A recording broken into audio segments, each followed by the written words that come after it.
such a mirror for pop culture, but now he is his own pop culture.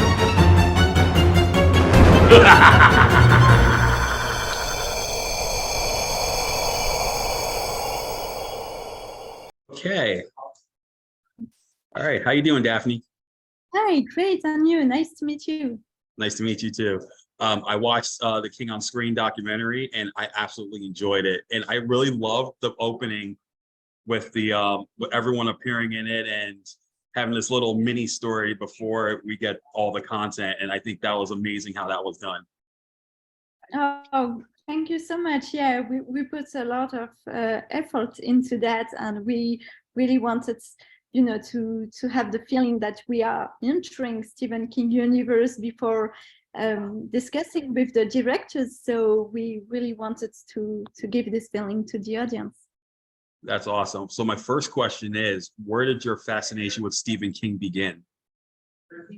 It began at a very early age, actually, because I discovered The Shining, the book, for the first time when I was 10. I've always been a huge reader, always loved reading.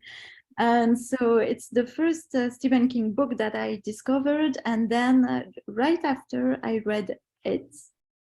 Oh, wow. I was completely into it as well. And yeah, after I read all of his books, and I watched all the adaptations as well. So yeah, it's a long story. I mean, with Stephen King work. So what I find interesting was that you were an actress first, and then you start delved into doing documentaries. What brought that about? That's something I find fascinating, that you jumped from acting to directing, and you started with shorts, but then you decided to delve into documentaries. How did that all come about? Yeah, actually, I started with fiction, yeah, to start, but I directed several shorts film, and one day I got a call from this great director, documentary director, Richard Dindo, Richard Dindo, and he asked me to play in one of his documentary called Homo Faber.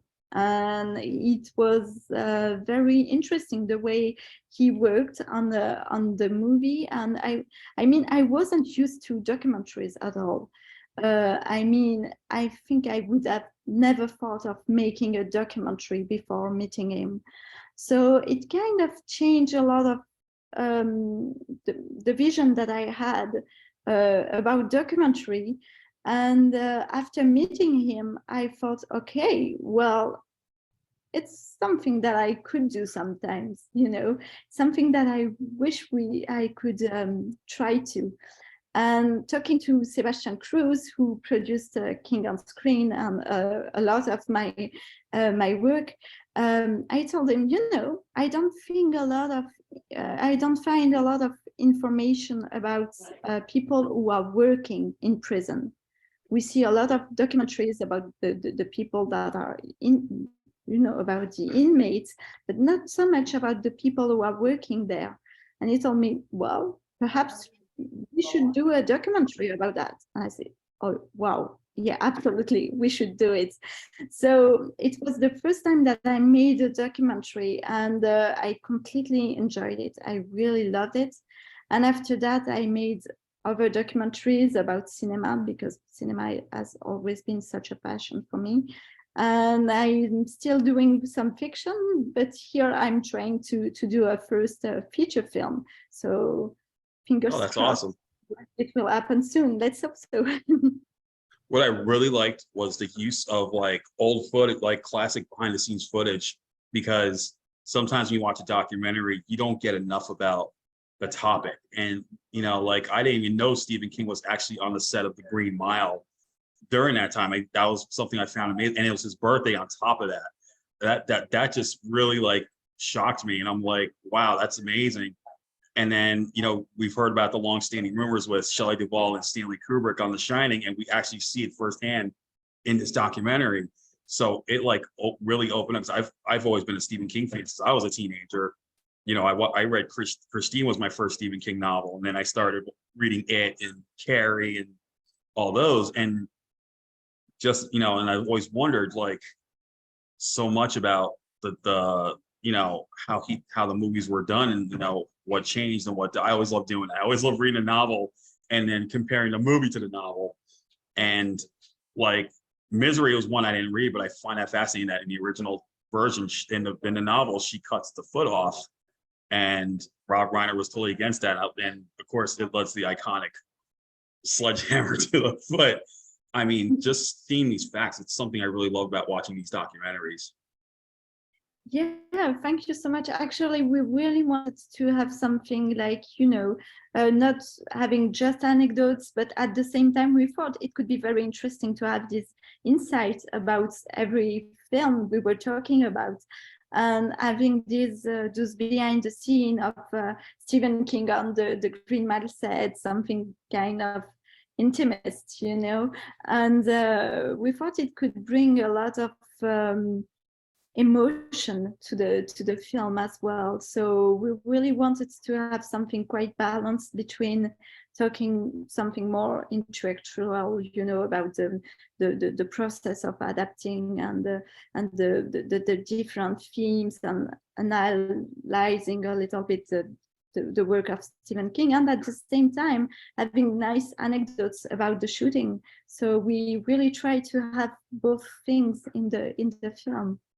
Yeah, and what I really liked was the comparison between certain like different adaptations. Like for instance, Mick Garris talking about his version of The Shining, where he was more faithful to the novel rather than Kubrick's version, which I find fascinating. And then and I liked how Frank Darabont talked about like he's probably one of the biggest Stephen King fans because he's adapted 3 of his works, and just so much. And one of my favorite scenes was like I don't think people realize that Stephen King also did The Running Man, and with that became the Arnold Schwarzenegger movie.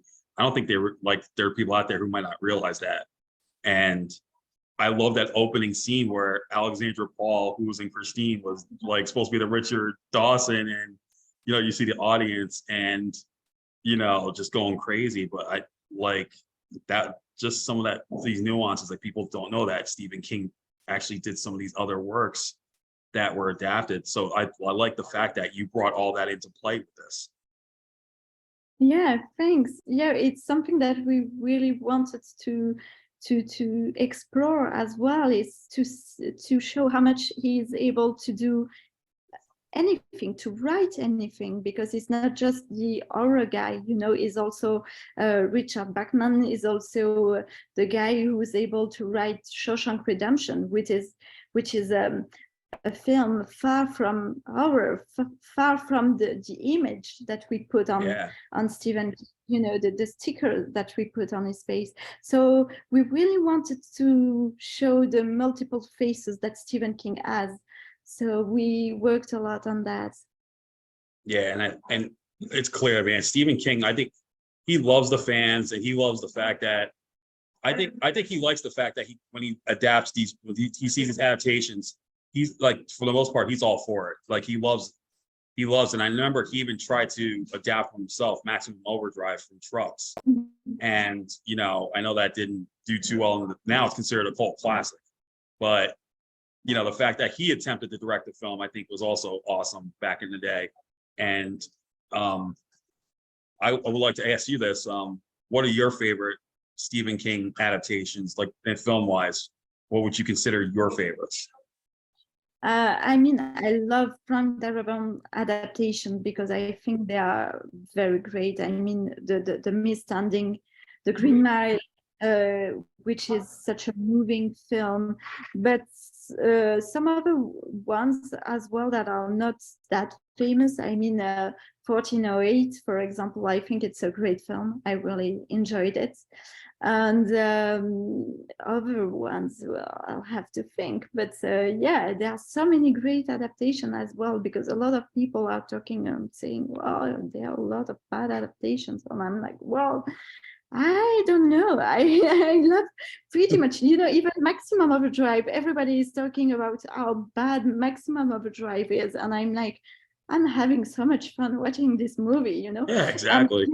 It's not a serious movie. You should not watch it like in that state of mind, it's really a movie that you should watch, just having fun, you know.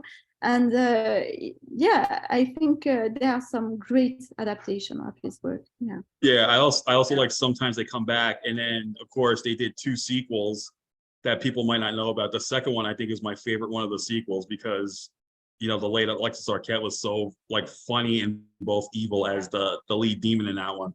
And and I feel like there's this like, you know, so much. And I remember Trucks got remade also. Like there's a few I have still need to put under my radar and watch. And I know Trucks is one of them. And I've seen like all three versions of Carrie. You got the 76 one, then you had the 2002 TV movie, which completely changed the ending. And then of course the remake. And I feel like, I like seeing the different, I like seeing the different versions of these adaptations to see which one's the most faithful, as well as, seeing these changes and see how well it works in the time period that it's shot in. Yeah, absolutely. Because when you watch a film, it's something that you have to wonder about. It's how, in what context it was released and done. And at the same time, I think it's interesting to see different version of a work, because you can see another version. When you are reading a book, you have your own version of it. You think about it a lot in your head, and when you have the chance to see it on screen, usually you might be a little bit disappointed sometimes, because you're like, it's not like that in my head at all. So seeing sometimes like 3 different films based on Carrie, I think it's quite interesting to analyze, because it's 3 different visions from 3 different people, and each one will bring something and will think about something different. It's interesting to compare. Yeah. And the same with recently, Children of the Corn. That the reboot just came out a few months ago, and I got to see it. And I actually interviewed the director and 2 of the stars, and they were talking about how different they want to make it from the Stephen King adaptation. They want to do something twist it up a bit. And I actually enjoy, a lot of people didn't like it. I actually did like it. I really enjoyed that one. And then I know now that there's one that just hit the film festival, a short story, Julia Marquez's I Know What You Mean. That one's just hit the film festival, and that's one I definitely want to look forward to checking out, because I think she's doing, from the trailer, she's doing what Stephen King intended to do with this one. Set it in the 70s. She shot at the University of Maine. She's actually in the opening scene with the Running Man sequence that recognized it right away. So I'm looking forward to that adaptation to see how that comes out. Yeah, absolutely. And I know Julia, and she's such a great person. She's adorable, and she's an amazing director. So yeah, she's done an absolutely incredible work on a film. And actually I got the chance to meet her when she was in Maine, because we were there at the same time to scout for me for the documentary, and her for a short film. So it was quite funny, and we had a lunch in Bangor, so it was really nice and fun. Yeah. That's awesome. So fine, with that said, what's next for you after this? Are you going to be doing another documentary after this, Yeah, actually, I just finished one about Hitchcock and Steinbeck relationship on the film Lifeboats. It's called Hitchcock's pro-Nazi film, because the film was controversial at the time, and considered as we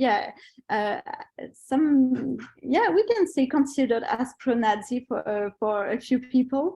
So it's a crazy story. It's such an interesting story, and it will be released at the Venice Film Festival in September, in a few days, so a few weeks. That's awesome. So, yeah. Well, everyone needs to check out King on Screen if you're especially if you're a Stephen King fan. It's coming out August 11th. And as someone who loves these film documentaries, this is one of the best ones I've seen so far.